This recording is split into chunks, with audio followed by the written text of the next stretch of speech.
Hoje vamos embarcar en una jornada pelo pasado e desvendar mitos e fatos intrigantes sobre piratas, bibliotecas antigas e muito máis. Mas antes de comecarmos, eu teno que ser ben sincero e te falar que os segredos que estao aquí jamais aparecerán na escola. Entao fique atento, pois voce ficará chocado con esas revelacoes. Vikings. Se ele fose pedido para descrever o viking, muito probablemente en súa imaginacao aparecería o guerreiro sedento de sangue escandinavo, como capacete, con chifres e armado con machados. De fato, o estereotipo de unha certa imagen dos vikings está firmemente enraizado en noso pensamento. Mas será que coincide con que meles realmente eran? A era viking ocorre unha idade media antiga, do século 8 a 11. Os vikings eran navegadores escandinavos que realizaban impresionantes viaxes marítimas para aquela época.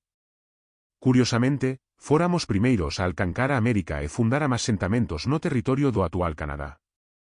Históricamente, os vikings non se parecían nada como que estamos acostumados a imaginar. Por exemplo, eses homens usaban capacetes comuns, sen chifres. Esa imagen surgiu após a estrella da ópera O Añel dos Nibelungos, de 1876, na cual capacetes con chifres foran usados. Segundo outro mito inspirado en filmes, os vikings gostaban de estar socinos como grande número de muleres. As tecnologías modernas permitiran aos cientistas descubrir que, na realidade, os navegadores escandinavos eran fieis ás súas esposas. Alén diso, embarcaban en viaxes con súas familias. En conclusao sobre os vikings, débese notar que non eran bárbaros sem educacao. Há evidencias de que moitos deles tinan interese en pintura, en tala e madeira e metalurgia, mas sim, eles eran brutais. Dentaduras de George Washington. Todos os norteamericanos saben que George Washington foi o primeiro presidente dos Estados Unidos eleito pelo pobo, considerado o fundador dos Estados Unidos e dos principais símbolos do pobo americano. Mas pouco sabem sobre súa seria doenca. Cuando Washington tina 20 anos, por razoes desconocidas, seus dentes comecarán a cair após o outro. Dicen que cuando ele asumiu a presidencia, en 1789, tina apenas dente restante. Washington percebeu que súa apariencia non era estética, entao ele recorreu ao Dr. John Greenwood. Unha dentadura foi feita especialmente para ele, por sinal. Por moito tempo acreditouse que súa prótese era feita de madeira. Mas iso é apenas mito. A madeira sob a influencia da humidade ficaria inutilizável na mucosa bucal e facer tal prótese especialmente para o presidente seria impraticável. Na verdade, a dentadura era feita de osos. Durante toda a súa vida, o médico fez 4 próteses que Washington usou.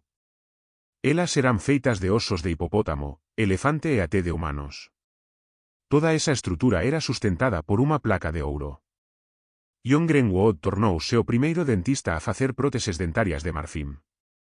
Grazas a esa invencao, Washington podía aparecer en público e pronunciar claramente seus discursos. Copias famosas das dentaduras do presidente estao agora en museus en Baltimore, en Nova York, máis que tipos de outros segredos, ele guarda? Biblioteca de Alexandria. En 295 a.C., por ordens de Ptolomeu. Segundo, foi construída en Alexandria unha especie de protótipo de instituto de pesquisa. Onde filósofos locais trabalaban. Ptolomeu quería atraer os pensadores máis famosos para o museu, mas non sabía como. Entao seu conseleiro, Demetrio, sugeriu importar moitos libros de todo o mundo, e ese plano funcionou. Platao e Cenódoto de Efeso foran para Alexandria e Cenódoto se tornou o primeiro guardiao da biblioteca. Como dineiro alocado do tesouro, ele comprou cerca de 5.000 libros daquela época. Máis tarde, a colecao da biblioteca comecou a ser reabastecida por navíos que entraban en Alexandria. Os navíos eran verificados por manuscritos e, se encontrados, eran confiscados, retornando unha copia aos propietarios, sendo original sempre mantido na biblioteca. Así, a Biblioteca de Alexandria tornouse na época a maior biblioteca do mundo. Seu arquivo contina cerca de 1 millón de manuscritos diferentes. Unha figura impresionante até pelos padroes modernos, a biblioteca almacenaba literatura grega, obras de pensadores judeus, egipcios e babilonios. Foi dentro de súas paredes que a primeira traducao do Antigo Testamento para o grego foi realizada. Alén diso, Importantes descobertas científicas foran feitas na biblioteca, que tamén abrigaba laboratorios de unha escola de medicina. A Biblioteca de Alexandria nao sobreviveu até os días de hoxe. En 48 ou 47, antes de Cristo, Julio César intervello na guerra dinástica entre Cleópatra e seu irmão Ptolomeu XIII. Como resultado das acoes militares en Alexandria, ocorreu un incendio. A biblioteca tamén foi incendiada e unha enorme cuantidade de libros se queimou. Por moitos anos houve tentativas de restaurar a biblioteca, mas após a morte de Cleópatra, Alexandria se tornou unha provincia romana e a paixao pela ciencia nesta cidade desapareceu completamente. Até hoxe non se sabe exactamente en que circunstancias a biblioteca foi completamente destruída. Historiadores ten varias versións sobre iso. Tal vez tenha sido destruída por cristaos cando o emperador Teodosio ordenou a destruicao de todos os templos e monumentos pagos. De acordo como outra versao, unha enorme cuantidade de libros foi levada para a Constantinopla. De cualquier forma, junto con a biblioteca, perecerán os libros orixinais máis valiosos das obras de filósofos e cientistas antigos. A pequeña era do gelo. O termo a pequeña era do gelo reférese ao período en que houve un forte resfriamento. Tais períodos ocorrerán na Terra máis de unha vez. Quase todas as eras glaciais acontecerán a moito tempo, mas unha delas foi testemunada pelas persoas da Idade Media. A pequeña era do gelo comecou en 133 e só terminou en 1850. Con súa chegada, a vida das persoas mudou drásticamente e elas tiveran que literalmente sobreviver en condicoes extremas. Os habitantes dos países europeos sofrerán máis. Eles se viran a mercé de invernos incrivelmente rigorosos. O verao durante ese período tamén foi moito frío e no século XVII foi anómalo por varios anos. En julio e agosto ocorrerán geadas, o que levou a teres agrícolas a produciren pouca coleita, provocando fome e morte. Nesa época, unha enorme cuantidade de animais morreu en algunhas rexións europeas. No inverno, páxaros congelaran en pleno voo e cairán.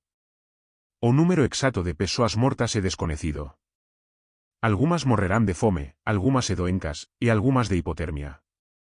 Pinturas da época ajudaran a imaginar as condicoes en que as persoas tiveran que sobreviver. Os artistas frecuentemente retrataban a natureza e as persoas durante a pequeña era do gelo en súas obras. Por exemplo, no cuadro Quebrando o gelo, do artista inglés George Morland, pódese ver unha familia tentando tirar a agua de un reservatorio congelado durante un evento gelado.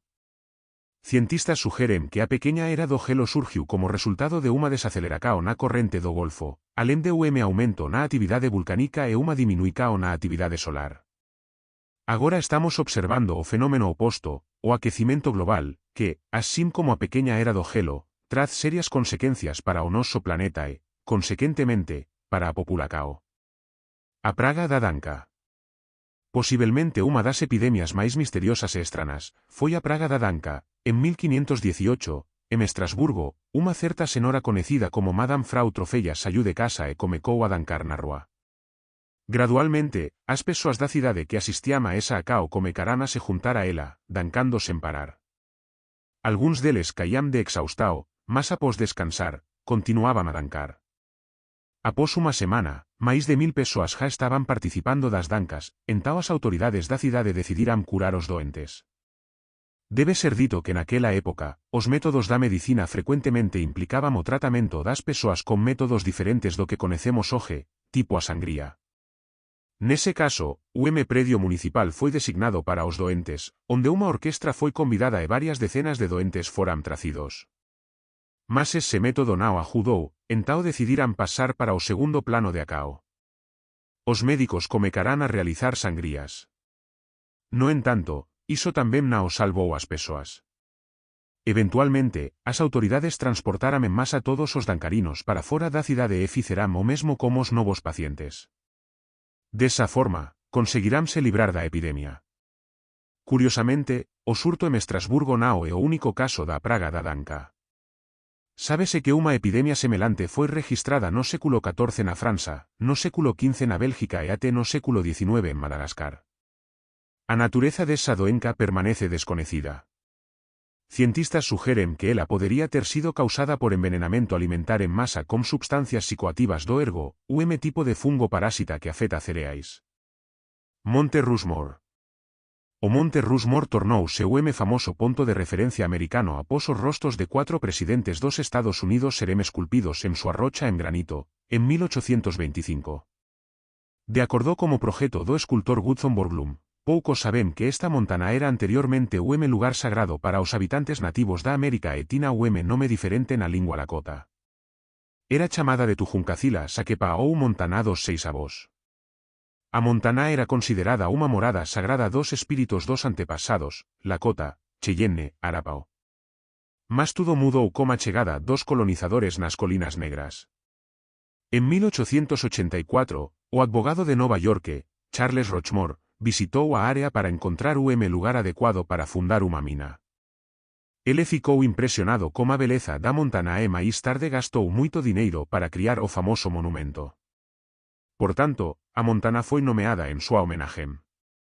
Así, por tras da beleza deste ponto de referencia mundialmente famoso, há unha historia triste que nos lembra do destino infeliz dos habitantes indígenas das Colinas Negras. Calendario gregoriano. Indispensável para nos hoxe en día, o calendario gregoriano foi introducido en 15 de octubre de 1582 pelo Papa Gregorio XIII, substituindo o calendario juliano anteriormente usado e até hoxe é utilizado na maioría dos países do mundo. O calendario gregoriano é baseado na rotacao cíclica da Terra ao redor do Sol. De acordo con ele, o ano terrestre é de 365,21425 días a cada 400 anos. A anos bisestos. A diferenza entre os calendarios juliano e gregoriano no momento da introducao dese último era de 10 días, mas debido a un número diferente de anos bisestos, esa diferenza aumenta gradualmente en 3 días a cada 400 anos. A decisao de adotar o calendario gregoriano causou protestos en masa, mesmo entre os cientistas católicos. A innovacao foi chamada de distorcao do calendario juliano e foi recusada. O Papa Gregorio XIII teve que ameacar os protestantes coma excomuna o da Igreja. Os primeiros a adotar o calendario gregoriano foran a España, Portugal, Italia, o Gran Ducadio da Lituania e o Reino da Polonia. A Arabia Saudita foi a última a apoiar o sistema gregoriano de cálculo do tempo, mas hoxe en día ele é usado en 99% do total dos países.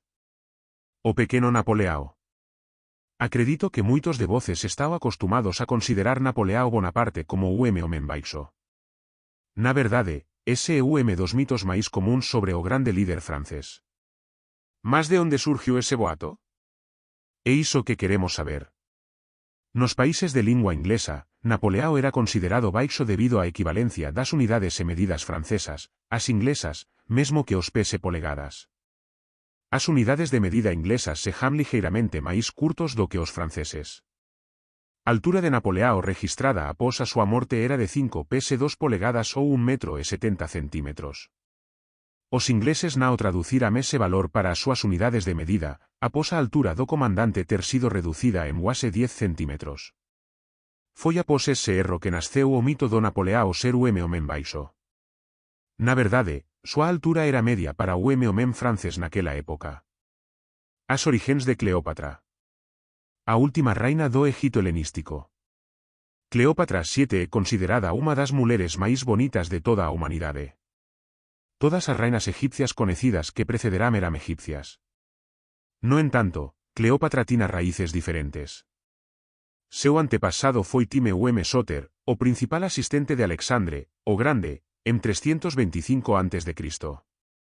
Súa lealdade en servir a Macedonia foi recompensada como título de gobernante do Egito. A partir dese momento, a dinastía Ptolomaica, que gobernou o Egito por 275 anos, foi fundada. Todos os gobernantes desa dinastía eran macedonios. Ese antigo pobo é tradicionalmente considerado étnico grego, por tanto Cleópatra pode ser considerada unha grega de descendencia macedónica. A pesar diso, ela sempre se identificou como Egito. Cleópatra tornouse a primeira gobernante da dinastía Ptolomaica a aprender a lingua egipcia e a usar roupas tradicionais egipcias. A Grande Múrala. A construcao da Grande Múrala da China comecou no século III a.C.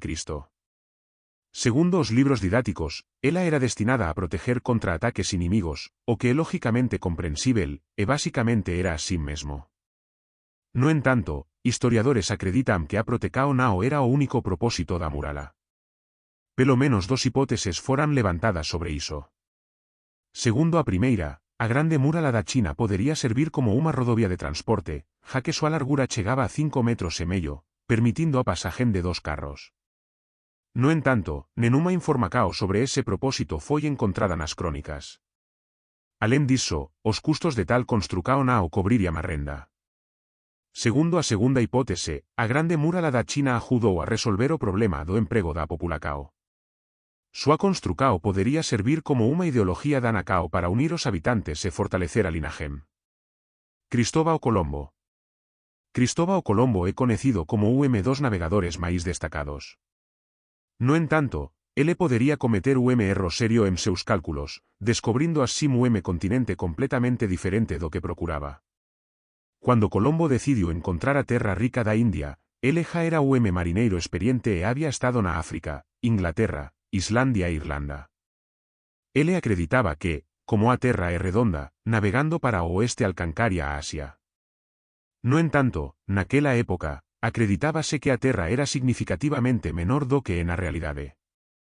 En 3 de agosto de 1492, ele partiu en busca da Asia, con 90 persoas participando da expedicao, distribuídas en 3 navíos, Pinta, Nina e Santa María. Colombo seguiu para o oeste confiante de que chegaría onde desejaba. Mas as coisas se revelaran totalmente diferentes. Como resultado desa jornada, ele chegou ás Bahamas e ao Haití, confundindo esa terra como a India e chamando os habitantes locais de indianos. Curiosamente, foi após ese incidente que os nativos americanos comecaran a ser chamados de indios en súas viaxes subsequents. Ele continuou procurando pela India, mas, en vez diso, descubriu a América Central e do Sul. Teria sido correcto chamar a América de Columbia, mas iso non aconteceu, xa que ele continuou a considerar as teres descobertas como Asia. Somente entre 1497 e 1502, o explorador italiano Américo Vespucci marcou América en mapas nao como Asia, mas como continente desconocido. A historia do inglés. Lingüística está directamente relacionada á historia, e iso suxere que o inglés, como a maioría das outras linguas, ten mudado constantemente. A lingua inglesa é unha lingua germánica occidental que se originou dos dialectos anglos, pianos. Existen 3 estagios no desenvolvimento de súa forma moderna: antigo inglés medio, inglés e inglés moderno. Acredítase que o antigo inglés tenha surgido nos anos 450 depois de Cristo, cuando as Islas Británicas comecaran a ser colonizadas pelos ángulos saxo e juntos, esa versao da lingua era completamente diferente do que conecemos agora. O medio inglés comecou a surgir no século X depois de Cristo, cuando a Normandia e a Inglaterra se tornaran o único estado. Por tanto, a lingua mudou gradualmente sob a influencia do francés normando ou antigo francés. Foi nesa fase de desenvolvimento que a lingua inglesa se tornou comprensível para as persoas modernas que a conecen. O inglés moderno apareceu en parte grazas a Shakespeare, que pessoalmente introduciu pelo 2.200 palabras novas e ajustou ligeiramente o uso dos verbos. Agora, o inglés é unha lingua internacional falada por máis de 2 bilóns de persoas. Aquedutos. Aquedutos e canais de irrigación foran unha conquista importante da Roma antiga. Grazas a eles, os sistemas de abastecimento de agua e esgoto comecaran a funcionar na cidade. O primeiro aqueduto foi construído xa en 312 a.C. Cuando as persoas perceberán o conveniente serán aquedutos, comecarán a aparecer após o outro. A maioría dos canais estaba localizada subterráneamente. Ás veces, rabinas e pocos serán encontrados ao longo do camino dos condutos de agua, mas os engeneiros romanos encontraban unha saída para esa situación e comecaban a construir estruturas acima do solo. Estas eran pontes e marco e para a maior estabilidade, os arcos serán construídos en forma de lágrima. Algúns deles sobreviverán e aínda está de pé actualmente, sendo o máis famoso deles o aqueduto de Ponte Dugar, localizado na França. Os antigos romanos construíran aquedutos con pedra, tijolo, rochas vulcánicas e concreto. A construcao era precisamente planejada desde a fase de planejamento até a inauguracao. Os engeneiros romanos sempre construíran aquedutos e angulo para que a agua fluise pelos tubos por conta propia. Por tanto, eles usaban moitos instrumentos geodésicos, como níveis analógicos, medidores de angulo odómetros e outros dispositivos. Gracas as escavacoes arqueológicas, os cientistas aprenderán que antes de instalar cano, os romanos facían substrato de pedra. Os canos sempre tinham formato de U. Eran grandes o suficiente para unha pessoa caber dentro caso fossem necesarios reparos. Telado en forma de arco era instalado sobre o tubo para proteger os aquedutos de poeira e sujeira. Eles eran revocados en lugares húmidos e sistema de drenaje era usado para drenar a agua subterránea. Os aquedutos romanos sao estruturas incrivelmente complexas. A pesar de terem máis de 2300 anos, muitos deles foran ben preservados e aínda sao capaces de servir as persoas por muitos milares de anos aínda. O Perú. Algúns norteamericanos acreditan que Benjamin Franklin quería que o símbolo do país nao fose a águia careca, mas o Perú. Mas iso é mito. Entre os símbolos que ele propós estaba más imagens de Moisés e do faraó egipcio. Mas de onde surgíramos rumores sobre o Perú. O fato é que en 1776, ele enviou unha carta para a súa fila na cual escreveu que sería melhor se o símbolo do país nao fose a águia careca, mas o Perú, porque esta ave corajosa e briguenta podería atacar até mesmo o melhor soldado inglés sen medo. Esa carta era humorística. Franklin nao gostaba moito de águias carecas, porque elas podían se alimentar de carne apodrecida porque ele achaba moito nojento. Por tanto, ele disse que sería melhor se o emblema da América fose Perú, ja que sao grandes, mas tamén sao engracadinos e deliciosos. Piratas. No continente a vida real dos piratas era parecida ao que he mostrado nos filmes. Por exemplo, en Piratas do Caribe, os navíos dos bucaneiros sao retratados como majestosos con abundancia de comida, bebida, entretenimento. Mas na realidade os piratas muitas veces tinan que se expremeren en pequeños e velos navíos. As condicoes sanitarias nos navíos piratas eran terríveis, neles eran transportados animais vivos, que se tornaban a causa de varias doencas. Os piratas tinan que se aliviar en local na proa do navio, chamado de cabeza. Debido a manutricao, os saqueadores do mar frecuentemente sofrían de doencas estomacais e escorbuto. Tamén había problemas con agua limpa no navio, pois ela rapidamente ficaba vela nos barris. No entanto, os piratas tinan ram, mas eles o bebían. Nao por diversao, os piratas diluían agua vela con ram, pois caso contrario era simplesmente imposível bebela.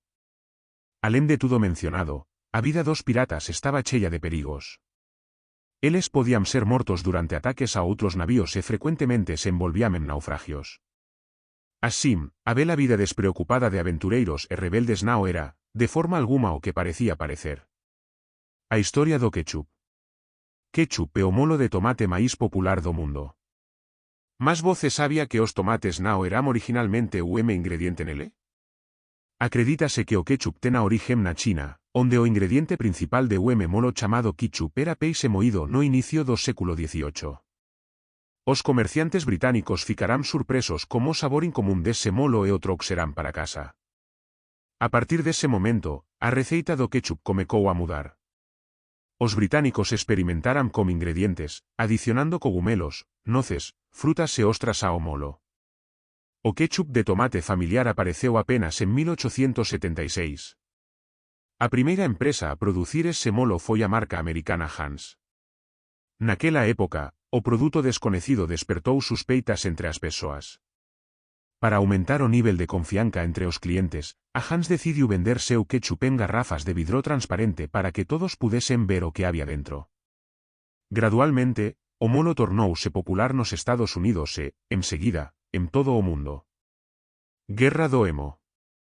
Após a Primeira Guerra Mundial, cerca de 5.000 soldados australianos receberán terrenos no oeste do país, mas eles non puderán desfrutar diso por moito tempo.